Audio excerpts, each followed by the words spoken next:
வணக்கங்க.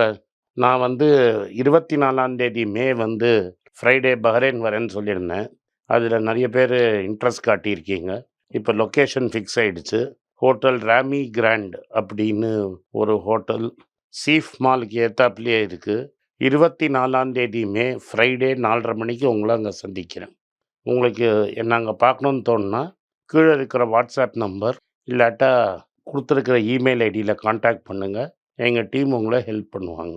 வணக்கம், good morning, happy morning, wonderful morning. இந்த ரிச்சஸ்ட் மேன் இன் பேபிலானோட நேத்தோட முடிக்கணும்னு நெனச்சேன்.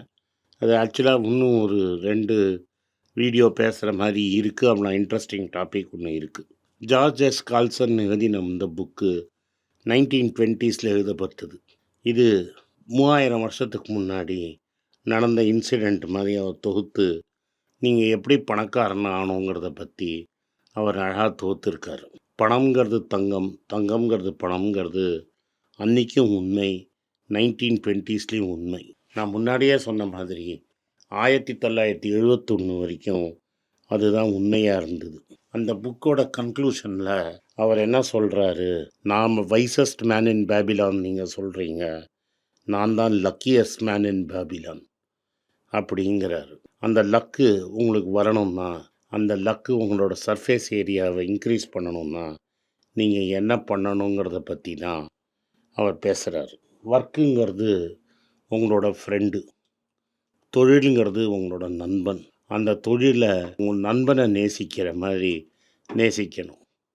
ஒரு தொழிலை நீங்க நேசிக்காம செஞ்சீங்கன்னா, அது கஷ்டமா போயிடும். ஐயோ!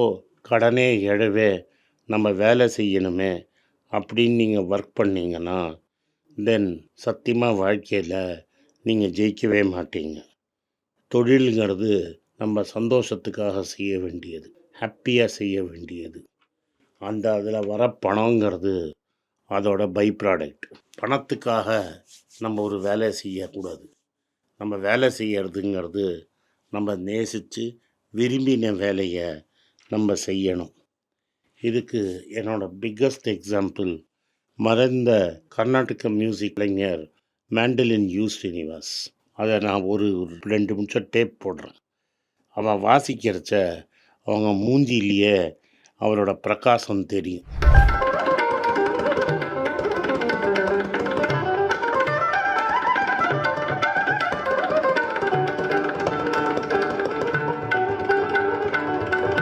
அப்புறம் வாசிச்சப்புறம் அவர் வாசித்ததை பார்த்து அவரே சந்தோஷப்படுவார். அது கம்ப்ளீட் என்ஜாய்மெண்ட். உங்களுக்கு நல்லா தெரியும். அந்த வேலையை அவர் விரும்பி என்ஜாய் பண்ணி பக்காவாக அவர் செய்கிறார். அவர் செஞ்ச மேண்டலின் வாசிக்கிறது அவரோட தொழில். அந்த தொழிலை அவர் விருப்பம் இல்லாமல் செஞ்சதே கிடையாது.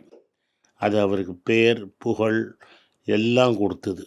உலகம் ஃபுல்லாக எங்கே போனாலும் மேண்டலின்னா யூ. ஸ்ரீனிவாஸுங்கிற பேர் கொடுத்தது. அது ஏன் கொடுத்ததுன்னா, அவர் செஞ்ச தொழிலை அவ்வளோ தூரம் அவர் நேசித்தார். அதே மாதிரி நீங்கள் செய்கிற தொழிலை நீங்கள் நேசித்தாதான் வாழ்க்கையில் உங்களுக்கு சக்ஸஸ் வரும். அது நீங்கள் மட்டும் போனால் போகாது. நீங்கள் மற்றவங்களுக்கும் நீங்கள் வேலையை நேசிக்கிறீங்கிறது தெரியணும். அந்த வில்லிங்னஸ்ஸு உங்களுக்கு நல்லா தெரியும். அது மாதிரி நீங்கள் அந்த வில்லிங்னஸ் காட்டி நிஜமாகவே நீங்கள் செய்கிற வேலையை நேசிச்சிங்கன்னா, உலகத்தில் இருக்கிற எல்லா கஷ்டமும் உங்களுக்கு பறந்து போயிடும். இந்த சக்ஸஸுக்கு அது வழிகாட்டலாக இருக்கும். அது மட்டும் நிச்சயம். ஐயோ! நம்ம வேலை செய்யணுமே, கடனே எழவேன்னு நீங்கள் வேலை செஞ்சீங்கன்னா, டெஃபினட்டாக லைஃப்பில் எங்கேயுமே போகிறது கிடையாது. நிச்சயமாக ப்ராப்ளமில் போய் தான் முடியும். எல்லாருக்கும் கனவுகள் இருக்கும். ஆனால் முக்கால்வாசி பேர் என்ன பண்ணுவோன்னா, நம்ம கனவுகளை நம்மளே கழுத்து நெரிச்சு கொண்டு விடுவோம். அவங்க கனவை ஃபாலோ பண்ணாமல் நம்ம படித்த உடனே மாதம் கடைசியானால் சம்பளம் வரணுங்கிற கவலையில் சம்பளத்துக்கு வேலைக்கு போயிடுவோம். அப்போது நம்மளோட கனவு காற்றோடு பறந்துடும். நீங்கள் ஒழுங்காக வேலை செஞ்சு ட்ரீமை ஃபாலோ பண்ணால் தான் நீங்கள் டெஃபினட்டாக சக்ஸஸ்ஃபுல்லாக முடியும். ஏன்னா இந்த ட்ரீமில் வர்றது தான் நீங்கள் நேசித்து செய்கிற வேலை. அந்த நேசிக்காமல் ஐயோ கடனே அழுவே சம்பளம் வருதேன்னு நம்ம ஐடியில் இருந்தோன்னா நம்ம வாழ்க்கையில் நிச்சயமாக ஜெயிக்க முடியும். அலெக்ஸ் அப்படின்னு ஒருத்தர் என்டர்டெயின்மெண்ட் இண்டஸ்ட்ரியில் இருக்கார். ஸ்டேஜ் ஷோ நிறைய பண்ணுறாரு. அவர் ஒரு பர்டிகுலர் ஸ்டேஜ் ஷோவில் எப்படி அவர் ஐடி எம்ப்ளாயியாக இருந்தார், அதுலேருந்து விடுபட்டு எப்படி ஒரு பாடகராகவும் ஸ்டேஜ் பர்ஃபார்மர் மாறினேன் அப்படிங்கிறத அமேசானில் ஒரு ப்ளேயாகவே போட்டிருக்கிறாரு. அதை நீங்கள் பார்த்தீங்கன்னா நான் சொல்கிறது உங்களுக்கு நல்லா புரியும். வெறும் தட்டுறதுக்கு ஒரு டேபிள் மாதிரி வச்சுக்கிட்டு தட்டியே அவர் எம்எஸ் விஸ்வநாதன் அது மாதிரி பெரும் டைரக்டர்ஸ் போட்ட மியூசிக்கை ரீக்ரியேட் பண்ணி வைக்கிறாரு. இது என்ன சொல்லுதுன்னா, உங்களோட ட்ரீமை ஃபாலோ பண்ணுற கரேஜ் இருந்தால், டிட்டர்மினேஷன் இருந்தது, என்ன கஷ்டம் வந்தாலும் அதை தாண்டி அந்த அப்டக்கிள்ஸை தாண்டி நீங்கள் போகிற தைரியம் உங்களுக்கு இருந்ததுன்னா, அது எல்லா பெரிய அப்டக்கிள் வந்தாலும் உலகத்தில் அதை ஓவர் கம் பண்ணிடுவீங்க. அந்த சேலஞ்சஸை ஓவர் கம் பண்ணி உங்களோட கோலை டெஃபினட்டாக ரீச் பண்ணுவீங்க. எல்லாருக்குமே அந்த ஜேர்னியில் ஒரு சந்தேகங்கிறது எல்லாருக்கும் வரும். அந்த சந்தேகத்தையும் அண்ட் ஒரு பயத்தையும் நம்ம தான் கான்குவர் பண்ணணும். ஒன்ஸ் அதை கான்குவர் பண்ணிங்கன்னா தென் யூ வில் டெஃபினெட்லி ஒரு நாளைக்கு ஜெயம் வரும். வயிற்றில் பட்டர்ஃப்ளையும் மாரில் பயமும் இல்லைன்னா நீங்கள் எந்த பெரிய வேலையும் லைஃப்பில் செய்ய முடியாது. அதை தாண்டி நீங்கள் அதை புஷ் ஃபார்வர்ட் பண்ணி கன்விக்ஷனோட வேலை செய்கிறது தான் உங்களுக்கு வாழ்க்கையில் சக்ஸஸை கொடுக்கும். அதுதான் பெரிய விஷயம்.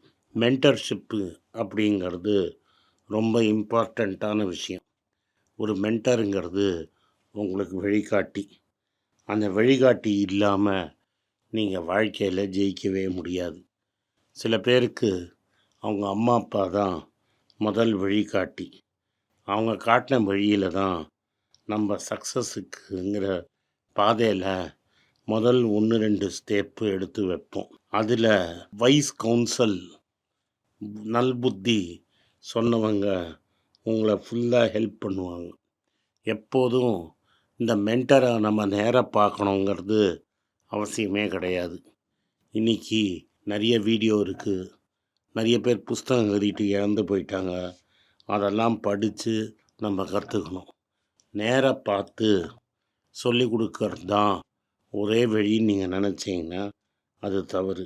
நான் முன்னாடியே உங்களுக்கு டவுட்டு ஃபியரை பற்றி பேசியிருந்தேன்.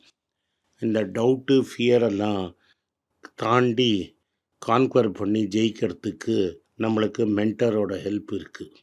ஒரு மென்டருங்கிறவர் நம்மளுக்கு வழிகாட்டி நம்மளை இன்ஸ்பயர் பண்ணி கஷ்டமான காலத்தில் நம்மளை தூக்கி வழி நடத்துகிறவர் தான் மென்டர். அந்த மென்டர் உயிரோடு இருக்கணும்னு அவசியம் கிடையாது. Can be dead.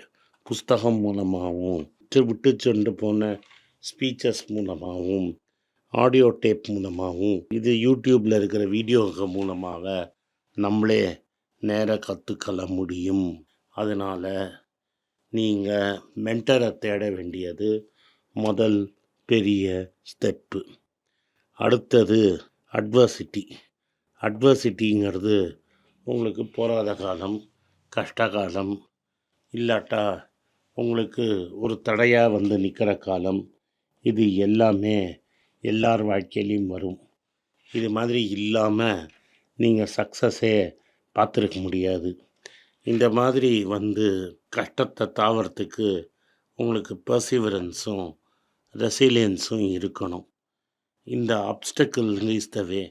மார்க்கஸ் அரியலஸ்னு ஒரு பெரிய அப்சர்வர், ஒரு பெரிய ரோமன் எம்பரர் எழுதின மெடிடேஷன்ஸுங்கிற நூலில் வரும். What is impedes action becomes the way to action. எது நம்மளுக்கு தடையாக இருக்குதுன்னு நம்ம நினைக்கிறோமே, நம்ம அதை வேறு மாதிரி பார்த்தா அதே ஆக்ஷனுக்கு ஒரு ரூட்டாக போட்டு காட்டும் அப்படிங்கிறாரு. அதுக்கு நம்ம தலை வணங்கணும். அது உண்மை. எது நம்மளுக்கு கஷ்டம்னு நினைக்கிறோமோ முதல்ல அதுவே நம்மளுக்கு வழிகாட்டியாக மாறிடும். இன்றைக்கி இவ்வளோதான். நன்றி, வணக்கம். இந்த வீடியோ உங்களுக்கு பிடிச்சிருந்தா இந்த வீடியோவை லைக் பண்ணுங்கள், எங்கள் சேனலை சப்ஸ்கிரைப் பண்ணுங்கள், பெல் நோட்டிஃபிகேஷன் தட்டுங்க. முடிஞ்சால் இந்த வீடியோவை சொந்தக்காரங்களுக்கும் ஃப்ரெண்ட்ஸுக்கும் அனுப்புங்க. நன்றி, வணக்கம். வணக்கங்க.